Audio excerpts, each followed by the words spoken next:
So let's apply the PDSA cycle to an actual example. Let's take, for example, discharge planning.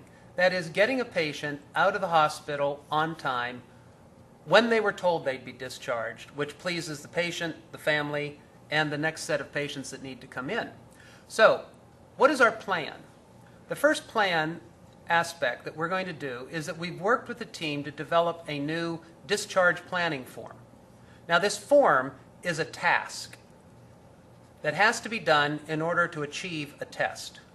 And oftentimes people get confused between a task and a test. The test is going to be taking the form and applying it to a patient. So now this form has check boxes. It has pharmacy. It has discharge planning instructions, education, other things that are needed. Now we're going to do it.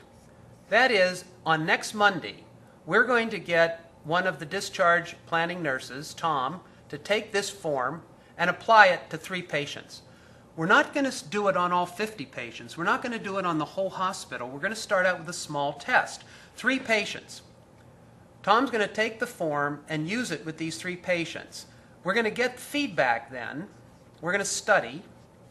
And Tom is going to come back, and we're going to get feedback from Tom on whether or not the form worked. Were things easy to fill out? Did he have to look all over the place? Did the flow of information work well?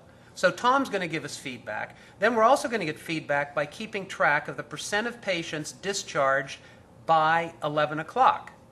And we're going to keep this little run chart to look at our progress over time. And as we do more tests, we're going to accumulate more data. And eventually we'll be able to see if, in fact, this form and what goes with it is actually improving the percent of patients that get discharged less than 11 a.m. Then we're going to act. We're going to take the feedback from Tom and from our data, and then we're going to think about the next test with more patients, maybe on a different unit. Maybe now we're going to take it, instead of just from 3 West, we're going to take it and apply it to all med surge floors.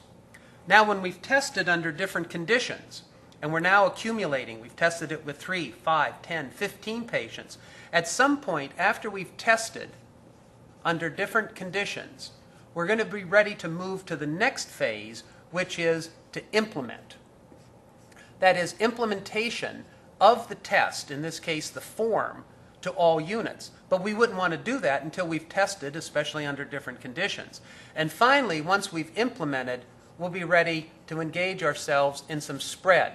Let's say that we are part of a system, and that system has 3 hospitals. So we've been testing it starting on 1 unit, Tom's unit. Then we're going to go to this hospital.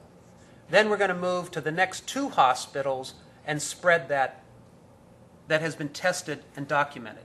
But it all starts with our PDSA cycle and allows us to give a framework for testing one idea against a group of patients that eventually will be allowed to implement and to spread on a regular basis.